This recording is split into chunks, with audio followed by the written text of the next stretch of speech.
Today we're looking at the book of Joel, and I want to ask you a question having to do with this study today. First of all, what does it take to get your attention? We need a real attention grabber sometimes, something that really causes us to listen up.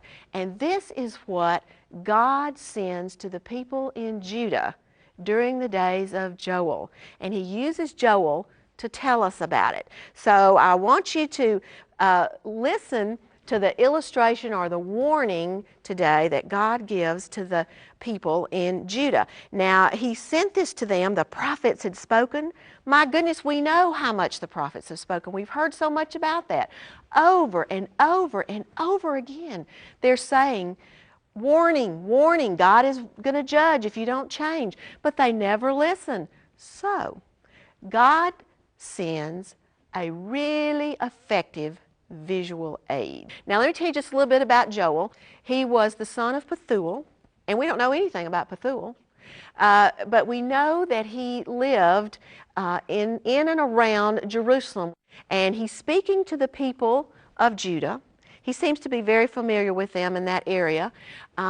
The reason that the book is actually written is it's a book of warning. It's a book of God's judgment. You're going to hear the term, the day of the Lord, a lot. That's the theme of the book, the day of the Lord, and it means judgment. And it's where God takes a present-day catastrophe and he uses it to illustrate a future tribulation. That's what's going to happen as we see this illustration in Joel. It takes place totally in Judah, and the reason we have it is to warn Judah about the coming judgment. But it is also, like several of our other books, it's also a book of hope. So there's hope and encouragement in it as well. Now, Christ is concealed in this book just as he is in all the others. He is concealed as the sender of the Holy Spirit. When we get to chapter 2, you're going to see that God says he's going to pour out his Holy Spirit in a future time. Jesus stated himself in John chapter 16 that he would be sending another helper, the Holy Spirit, when he ascended to his rightful place in heaven. So you will see Christ concealed in this book as we do in all of them. Now the first thing we're going to look at in the book is the historic invasion, the day of the locust. This is chapter 1. And here's Judah's situation. The people are dealing with the devastation from a plague of locusts, and this happens all in chapter 1. Now the locusts invade, and it's a terrible thing. They just eat everything in sight. There's nothing left. It says here, "Hear this, O elders, and listen, all inhabitants of the land," in verse 2. "Has anything like this happened in your days or in your father's days? Tell your sons about it, and let your sons tell their sons, and their sons the next generation." I mean, this was big. This was a big, big invasion. Now, I don't know what you may know about locusts. We don't generally see locust invasions. I want to actually show you some pictures. And you see this first picture that you're looking at is a picture of a locust, and it just kind of looks like a grasshopper. The next picture is a picture of a tree, and what you're seeing here looks like really exotic leaves on this tree. But the thing is, there are no leaves on the tree. What you're seeing are locusts, and they have covered this tree completely. Now, this picture is before and after. This is the before, and this is a tree as the locusts have attached themselves to it. And the next picture is the after, and it's 15 minutes later. There's nothing left of that tree except the bark. When these things hit Judah, it was horrible. Everyone was affected. No one was not affected. The first people listed are the drunkards. I thought that was really an interesting thing because, until they were really affected and their vines went away that produced their wine, they weren't terribly interested in what was going on. They were pretty happy with things. And that's the way we are sometimes, unless we're affected, then we don't too much care about it. And so their wine went away because the vineyards went away. But then everyone is affected, we're told in Joel chapter 1. The priests are affected because no one's bringing offerings. And that's their livelihood. And no one is really even coming to the temple because of this infestation of locusts that's everywhere. And you would know that the farmers are affected. The crops are ruined. There is nothing green left in the land. Not a plant, not a tree, not a blade of grass. And so, of course, that ushers in famine. There's no rain, and so nothing can, it's just a dust bowl. Nothing can grow there. Now, all the people are affected. They've lost their joy and their happiness, we're told, of course.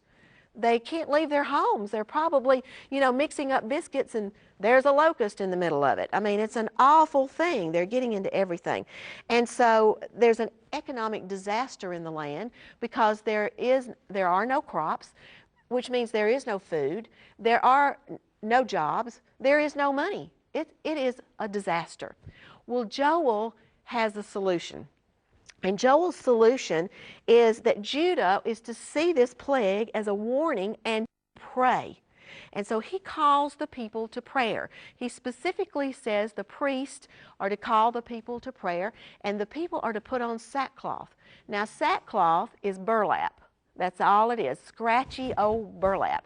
But it's a sign of mourning, and it shows that you are sad, that you are serious, and that you are sincere as you come before God. And so the priests are told to lament. Remember when we did Lamentations? It means to cry aloud. The people are to cry out to God. And there is a verse that we've also talked about before that gives the cure. And it's found in 2 Chronicles. We're going to have it again. Chapter 7, verses 13, 14. Listen to this. If I shut up the heavens, I being God, so that there is no rain, or if I command the locust to devour the land, or if I send pestilence among my people, and my people who are called by my name humble themselves and pray and seek my face and turn from their wicked ways, then I will hear from heaven, I will forgive their sin, and I will heal their land. And so Joel is saying that is exactly what you need to do. The priests need to call for this fast because this is the day of the Lord. This is the first reference to the day of the Lord, and that means judgment. It's when God especially intervenes in the affairs of human history in the way of judgment. And so we're going to see several of these in the book of Joel, but the first one was the illustration by the locusts coming on the land. Now we find that there's no joy in the land, no gladness. The storehouses are gone. There's no food. The barns are basically torn down. The fields are like they've been burned up. Not just the fields where the crops are being grown, but the wilderness and the wildlife. All the animals are suffering. Everyone is affected. But the thing that we know, and we've studied all along, is really a principle, and that is that God never sends judgment before he first sends warning. These people have been warned over and over, and when he can't get their attention, then he takes more drastic measures. Now in chapter 2 and 3 is our second part of the book, and it's a little bit different because it's about future invasions, the day of the Lord. Not locusts this time. The locust illustrated what was about to happen. Now, the invasion would be like an enormous, powerful army that's coming on the scene. And I want you to really pay attention to the word like, because we're going to see it over and over and over again in this book. And it has very significant meaning. So we're told in this book that, that they were to blow a trumpet in Zion and sound an alarm on my holy mountain. This is in Jerusalem. Let all the inhabitants of the land tremble, for the day of the Lord is coming. This prophecy had both near future and far future implications. What that means is when a prophet would give out God's vision, or he would see a vision that God would give him, he would see that and tell the people, but he didn't necessarily know the time frame. So it's like if you were approaching a mountain range and you looked out and you saw in the distance these mountains and you thought it was one long mountain range with the peaks and the valleys. But when you get closer to it, actually go up on the mountain, you realize that it is a series of mountain ranges with valleys between, valleys of distance between. And that's sort of like when God would give a prophecy, they would see the prophecy as one, but it might be several, with lots of distance between. That's what's going on here. And so they're told to blow the trumpet because it's for a warning. The horn or the trumpet was blown for two reasons in ancient days.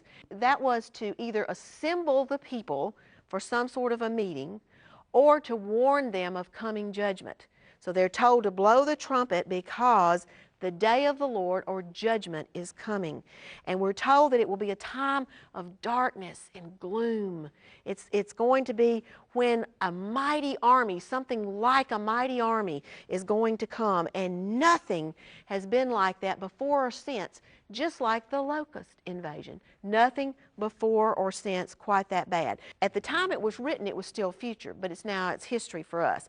And it was partially fulfilled when the Babylonians came in and they took the people of Judah into captivity in 586 BC. And then again when the Romans came in and destroyed Jerusalem in 70 AD.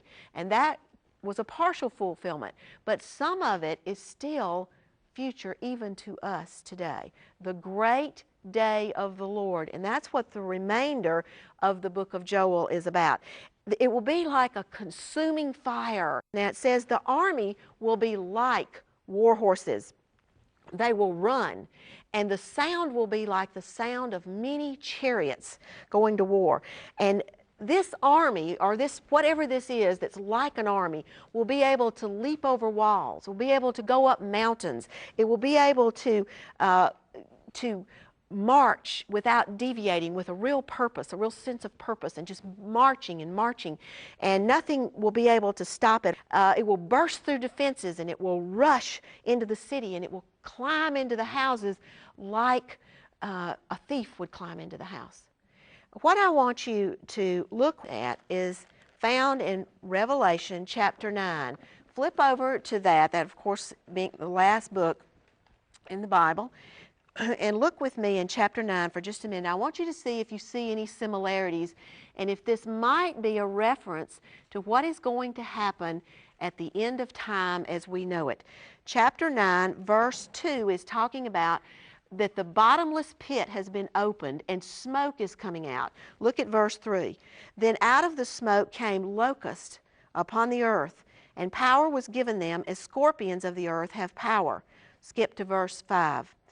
Their torment was like the torment of a scorpion when it stings a man. Verse 7.